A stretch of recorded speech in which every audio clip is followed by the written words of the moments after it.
আজকে আমরা কে&কিউ স্টক নিয়ে আলোচনা করব। শেয়ার মার্কেটে লাভের উদ্দেশ্যে মানুষ বিনিয়োগ করে থাকে। কম দামে কিনে তা বেশি দামে বিক্রি করা। তবে এটা এমন একটা মার্কেট যেখানে টাকা হাওয়া হতে বেশি সময় লাগে না। শেয়ার বাজার নামক মুদ্রার দুপিঠ আছে, তা হলো রিস্ক আর রিওয়ার্ড, অর্থাৎ লাভের সম্ভাবনা যেমন বেশি, লোকসানের ঝুঁকিও তত বেশি। যদি একটি স্টক বেশি দামে ক্রয় করা থাকে এবং স্টকটির প্রাইস কোনো কারণে লো হলে এবং সেই সময় আরও কিছু স্টক কিনে অ্যাডজাস্ট করলে কিছুটা এভারেজ বা লস কভার করা যেতে পারে। তবে এইটা ডিপেন্ড করবে স্টকটির প্রাইস ওঠানামার উপরে। মনে রাখতে হবে বিক্রির সময় নয়, বরং কেনার সময় লাভের বিষয়টি নিশ্চিত করতে হবে। কেনার সময় দাম বেশি পড়ে গেলে লাভের সম্ভাবনা একটু হলেও কমে আসবে। কে&কিউ একটি বৃহত্তম ইঞ্জিনিয়ারিং খাতের কোম্পানি যা বিভিন্ন ধরনের কেমিক্যাল আমদানি করে এবং ডিস্ট্রিবিউশন করে থাকে। কে&কিউ ঢাকা এবং চট্টগ্রাম স্টক এক্সচেঞ্জের ইন্ডেক্সে তালিকাভুক্ত। কে&কিউ শেয়ারটির ভ্যালুয়েশন নিয়ে আমরা আলোচনা করব। এটি ওভার ভ্যালুড না আন্ডার ভ্যালুড তা দেখার চেষ্টা করব। আলোচনা করার আগে ছোট্ট একটি অনুরোধ আপনাদের কাছে, আমার ভিডিওটি যদি ভালো লেগে থাকে অবশ্যই সাবস্ক্রাইব করবেন এবং ভিডিওটি না টেনে দেখতে থাকুন। এই ভিডিওর সম্পূর্ণ ডাটা পাবলিকলি অ্যাভেলেবল, শুধুমাত্র এডুকেশনাল পারপাজে তৈরি করেছি। এই ভিডিওর মাধ্যমে আমি স্টককে কিনতে, বিক্রি করতে বা হোল্ড করতে কোনো ধরনের পরামর্শ বা সাজেশন বা নির্দেশনা দিচ্ছি না। শেয়ার বাজারে বিনিয়োগ ঝুঁকিপূর্ণ, জেনেও বুঝে বিনিয়োগ করুন। মনে রাখবেন, টাকা আপনার, লাভ আপনার, লস আপনার, তাই দিন শেষে সিদ্ধান্তটা আপনাকেই নিতে হবে। এই শেয়ারটির ফান্ডামেন্টাল এবং টেকনিক্যাল চার্ট অ্যানালাইসিস করলে আমরা খুব সহজেই বুঝতে পারবো এই শেয়ারটির অবস্থান। এই শেয়ারটির বর্তমান মার্কেট ভ্যালু আপ অ্যান্ড ডাউনের মধ্যেই আছে। P ratio, EPS, NAV, এনওসিএপিএস, dividend pay out, dividend yield সবাই মোটামুটি ভালো আছে বলা চলে। একটি শেয়ার কেনার আগে অবশ্যই আপনাকে দেখতে হবে শেয়ারটি ফান্ডামেন্টালি স্ট্রং কিনা এবং শেয়ারটি মৌলভিত্তির শেয়ার কিনা। কে&কিউ প্রথমে বাংলাদেশে ড্রাই সেল ব্যাটারির জন্য কার্বন রড তৈরির মাধ্যমে শুরু করে 1983 সালে। পরবর্তীতে কোম্পানিটি দেশীয় বাজারে আলকাতরা বিতরণের মাধ্যমে তাদের ব্যবসা সম্প্রসারণ করে। 2008 সালে কোম্পানিটি কম্প্রেসড ন্যাচারাল গ্যাস বা সিএনজি ব্যবসায় প্রবেশ করে বৈচিত্র্য আনে। পুঁজিবাজারে প্রকৌশল খাতে তালিকাভুক্ত কোম্পানি কে&কিউ বাংলাদেশ লিমিটেডের ক্যাটাগরি পরিবর্তন করা হয়েছে। কোম্পানিটিকে জেড ক্যাটাগরি থেকে বি ক্যাটাগরিতে উন্নীত করা হয়েছে। 15 এপ্রিল ঢাকা ও চট্টগ্রাম স্টক এক্সচেঞ্জ সূত্রে এ তথ্য জানা গেছে। সিজি ফুডস লিমিটেড বাংলাদেশে মাল্টি গ্রুপ এবং চৌধুরী গ্রুপের মধ্যে একটি যৌথ উদ্যোগ, আর মাল্টি গ্রুপ হচ্ছে কে&কিউ এর অঙ্গ প্রতিষ্ঠান। কোম্পানিটি বাংলাদেশে ঢাকার ধামরায়ে একটি ইনস্ট্যান্ট নুডলস উৎপাদন কারখানা চালু করছে। সিজি ফুডস বাংলাদেশের বাজারে বিখ্যাত ব্র্যান্ড নাম ওয়াই এর অধীনে ইনস্ট্যান্ট নুডলস চালু করবে। ওয়াই ব্র্যান্ডটি ইতিমধ্যে নেপাল এবং উত্তর পূর্ব ভারতের বাজারে শীর্ষস্থানীয়। ওয়াই পণ্যটি বিশ্বজুড়ে 30টিরও বেশি দেশে পাওয়া যায়। আরেকটি কথা হচ্ছে, এই কোম্পানিটি সিএনজি এবং আইটি কোম্পানির সাথে যুক্ত এবং ইনস্ট্যান্ট নুডলস চালু করবে। আমরা জানি একাধিক কোম্পানি থাকলে ডাবল কোম্পানি মিলে ইপিএস ক্যালকুলেশন করা হয়। বাংলাদেশে যদি এই প্রোডাক্টটি মার্কেট ধরতে পারে তবে এই কোম্পানিটি প্রাইস আপট্রেন্ডটাই কন্টিনিউ করবে। কে&কিউ ইঞ্জিনিয়ারিং খাতের কোম্পানি এবং এই কোম্পানির মালিক ডিরেক্টর সবাই বেশ সুনামধারী ব্যবসায়ী এবং দক্ষ ম্যানেজমেন্ট সিস্টেম পরিচালনা করতে সক্ষম। কে&কিউ হলো ডিএসইতে বি ক্যাটাগরি শেয়ার, সেক্টর হচ্ছে ইঞ্জিনিয়ারিং। ইঞ্জিনিয়ারিং খাতের বৃহত্তম কোম্পানি কে&কিউ প্রতিষ্ঠিত হয় 1983 সালে। শেয়ারটি জুন ক্লোজিং এবং লো পেইড আপ শেয়ার এবং কোম্পানিটি 1996 সালে ঢাকা স্টক এক্সচেঞ্জে তালিকাভুক্ত হয় এবং এর টোটাল শেয়ার সংখ্যা হচ্ছে 69,93,000। কোম্পানিটির অথরাইজ ক্যাপিটাল হচ্ছে 1000 মিলিয়ন টাকা এবং পেইড আপ ক্যাপিটাল হচ্ছে 6.99 কোটি টাকা, যা নাকি টোটাল অথরাইজ ক্যাপিটালের 93%। মার্কেট ক্যাপিটাল হচ্ছে 149.79 কোটি টাকা। ফান্ডামেন্টালি এই শেয়ারটি খুবই স্ট্রং শেয়ার। বিজনেস গ্রোথ বা রেভিনিউ ভালো হচ্ছে, যেহেতু কোম্পানিটিকে জেড ক্যাটাগরি থেকে বি ক্যাটাগরিতে রূপান্তরিত করা হয়েছে। আমরা যদি কোম্পানিটির ক্রেডিট রেটিং দেখি তাহলে দেখা যাবে যে লাস্ট ক্রেডিট রেটিং অনুসারে কোম্পানিটি লং টার্মে BBB পজিশন এবং শর্ট টার্মে ST3 পজিশনে আছে। এখন আমরা এই কোম্পানিটির ডেট টু ইকুইটি রেশিও দেখব। ব্যবসার জন্য কোম্পানির আর্থিক সহায়তা প্রয়োজন হতে পারে। আর্থিক সহায়তার জন্য লোন নিতে হয়। কোম্পানিটির শর্ট টার্ম এবং লং টার্ম দুই অ্যাসপেক্টেই লোন আছে। কোম্পানিটির ডেট টু ইকুইটি রেশিও হচ্ছে 47%। এটা একটা গুড সাইন নয়, তারপরও কোম্পানির সম্প্রসারণের জন্য লোন নিতে হয়। ডেট জিনিসটাকে আমাদেরকে ইগনোর করার চেষ্টা করতে হবে। এখন আমরা এই কোম্পানিটির আর্নিং পারফরমেন্স দেখব। রিটেল ইন্ডাস্ট্রি গ্রোথ হচ্ছে 14.2%, রেভিনিউ গ্রোথ হচ্ছে 22.2% এবং রিটার্ন অন ইকুইটি হচ্ছে 1.1% এবং নেট মার্জিন হচ্ছে 3.2%। নেট প্রফিট গ্রোথে K&K 2023-এর তুলনায় 2024-এ অনেক ভালো করেছে, সিগনিফিক্যান্ট ইনক্রিজ হয়েছে বলা যায়। ফান্ডামেন্টাল শেয়ার যদি দেখি তবে দেখব যে বর্তমান প্রাইস 214 টাকা 20 পয়সা। 52 সপ্তাহের মধ্যে মোটামুটি একটা রেঞ্জের মধ্যেই ছিল। সর্বোচ্চ প্রাইস ছিল 272 টাকা 50 পয়সা এবং সর্বনিম্ন প্রাইস ছিল 190 টাকা। এনএবি হচ্ছে 96 টাকা 17 পয়সা। এনএবির থেকে বর্তমান প্রাইসটা হাই আছে। ইপিএস Q3 2024-এ 1 টাকা 26 পয়সা ছিল। আমরা দেখতে পাচ্ছি এনওসিএফপিএস অ্যানুয়াল 2024-এ 99 পয়সা ছিল। এছাড়া এই শেয়ারটিতে খুব একটা ভেরিয়েশন আমরা দেখতে পাইনি, মোটামুটি একটা ডাউন ট্রেন্ডের মধ্যেই ছিল।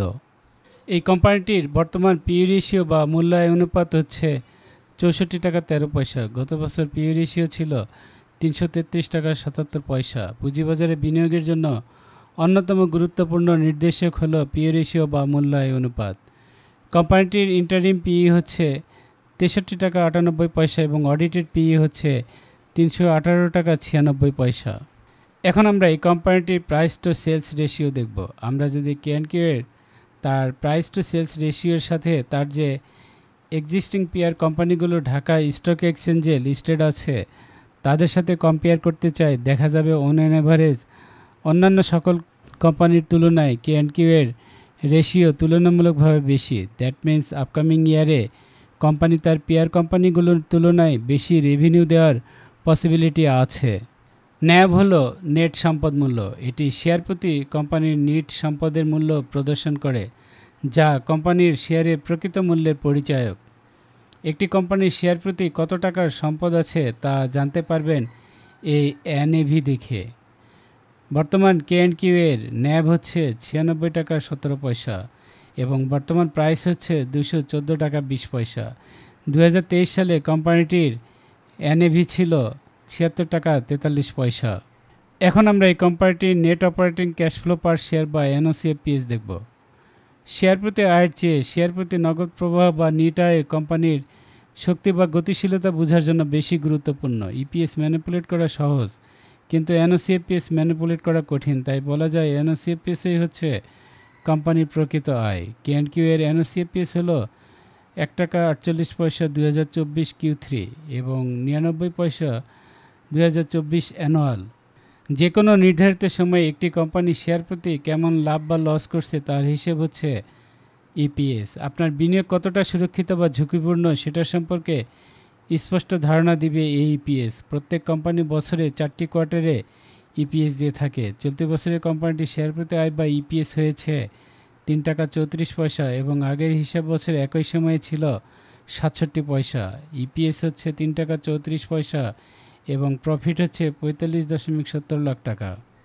এক বছরে একটি কোম্পানি তার মুনাফার বা ইপিএসের যে অংশ শেয়ার হোল্ডারদের মধ্যে বিতরণ করে তাকেই লভ্যাংশ বা ডিভিডেন্ড বলে। কখনো কখনো রিজার্ভ থেকেও লভ্যাংশ বিতরণ করা হয়। 2024-এ কোম্পানিটি ডিভিডেন্ড 3% ক্যাশ ডিভিডেন্ড এবং 2% স্টক ডিভিডেন্ড দিয়েছে। K&K এর 21.93% পে আউট দিয়েছে। K&K রেকর্ড ডেট ছিল 2 ফেব্রুয়ারি 2025। কোম্পানির ফেস ভ্যালুর উপর যে পরিমাণ ক্যাশ ডিভিডেন্ড দিয়েছে তা বর্তমান বাজার মূল্যের কত অংশ তাকেই ডিভিডেন্ড ইল্ড বলা হয়। K&K ডিভিডেন্ড ইল্ড হচ্ছে 0.14%। এখন আমরা এই কোম্পানিটির কারেন্ট শেয়ার হোল্ডিং এবং ফ্রি ফ্লোট দেখব। K&K এর স্টকটির স্পন্সর পরিচালকদের 35.24% অংশীদারিত্ব রয়েছে, যেখানে প্রাতিষ্ঠানিক বিনিয়োগকারীদের আছে 15.31% এবং সাধারণ জনগণের আছে 49.45%। বেশিরভাগ শেয়ার আছে জনগণের হাতে। K&Q এর স্টকটির ফ্রি ফ্লোট হচ্ছে 64.75%। আমরা জানি ফ্রি ফ্লোট শেয়ার যত বেশি হয় তত ভালো, তবে ভালো কোম্পানির শেয়ার স্পন্সর ডিরেক্টর বেশি রাখে বা তাদের হোল্ডিংটা বেশি থাকে।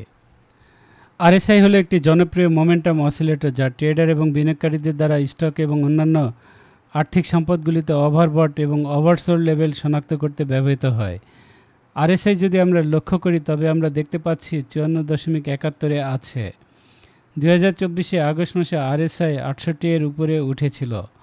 তারপর এটা সাইডে মুভমেন্টে থেকে একটু নিচে নামার পর আবার উপরে ওঠার চেষ্টা করেছিল, তারপর আবার উঠে 69.50 যায়, আবার নিচে নামার পর 75 উপরে উঠেছিল। বর্তমান স্টকটির আরএসআই হচ্ছে 54.71। আরএসআই লেভেলটা একটা যৌক্তিক পর্যায়ে রয়েছে, তবে আমার কাছে মনে হচ্ছে ভলিউম বাড়লে শেয়ারটির দাম বাড়বে। মার্কেট যদি স্টেবল থাকে তবে প্রাইস হাই হবে বলে আশা করা যায়। আমরা যদি এমএসিডি হিস্টোগ্রাম দেখি তবে দেখতে পাবো 2024 জুন মাসে বেশ একটা কারেকশন শেষ করে একটা বুলিশ মোমেন্টাম তৈরি হয়েছিল। এরপর অল্প স্বল্প বুলিশ মোমেন্টাম শেষ করার পর আবার ছোট একটা কারেকশন শেষ করে আপট্রেন্ডে যাওয়ার জন্য ট্রাই করেছিল। এখন বিয়ারিশ পার্টে আছে। আপনারা দেখতে পাচ্ছেন ব্লু লাইনটা নিচে গেছে এবং অরেঞ্জ লাইনটা উপরে গেছে, অর্থাৎ ডাউন ট্রেন্ডে আছে। মার্কেট যদি স্টেবল থাকে তবে প্রাইস হাই হবে বলে আশা করা যায়।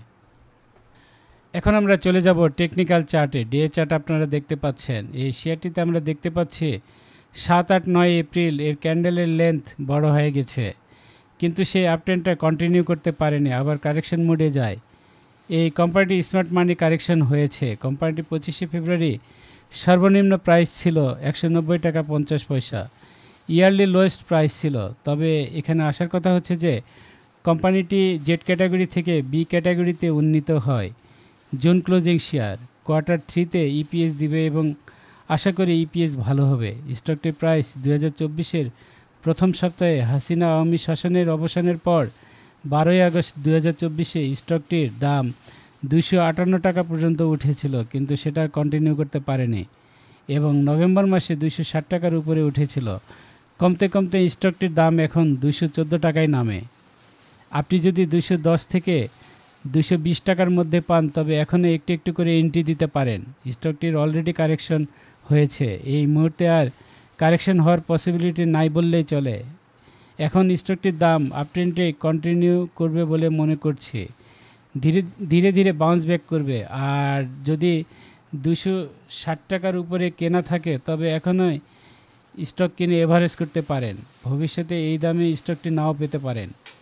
আমার কাছে মনে হচ্ছে রিটেস্ট প্রসেস শেষ করার পর এই ট্রেন্ডটাই ক্যারি করবে, অর্থাৎ 230 থেকে 280 টাকার যাওয়ার পসিবিলিটি খুবই বেশি। এক্ষেত্রে আমাদের একটু সময় ক্ষেপণ করতেই হবে। K&Q একটি ইঞ্জিনিয়ারিং খাতের কোম্পানি এবং এই কোম্পানির মালিক ডিরেক্টর সবাই বেশ সুনামধারী ব্যবসায়ী এবং দক্ষ ম্যানেজমেন্ট সিস্টেম পরিচালনা করতে সক্ষম। তবে আমরা বলতে পারি K&Qর স্টকটি যারা লং টার্ম কিংবা শর্ট টার্ম ইনভেস্টিংয়ে আগ্রহী তারা K&Q প্ল্যান রাখতে পারেন। এই সময় আমরা মনে করি K&Q এর ম্যানেজমেন্ট এফিসিয়েন্সি খুবই ভালো বা এফিসিয়েন্ট ম্যানেজমেন্ট। শেয়ারটার ফান্ডামেন্টাল ডাটাতে ম্যাক্সিমাম পজিটিভ, যার কারণে অনেকের আগ্রহের কারণ হতে পারে। 2024-এ নেট প্রফিট গ্রোথ ছিল 175.30%। এটা একটা গুড সাইন। বর্তমান রাজনৈতিক প্রেক্ষাপট ঘুরে দাঁড়াচ্ছে, অন্তর্বর্তীকালীন সরকারের প্রতি মানুষের আস্থা ফিরে আসছে এবং স্টকটির দাম খুবই কম, সেহেতু এখন এন্ট্রি দিলে ভবিষ্যতে দাম বাড়বে বলে মনে করছি। আর K&Q এর প্রাইস এখন ডাউন ট্রেন্ডেই আছে। এই সময় যদি আমরা দীর্ঘমেয়াদের জন্য ইনভেস্ট করি তাহলে ভবিষ্যতে ফিনান্সিয়াল ফ্রিডম দিতে পারবে বলে আশা করা যায়।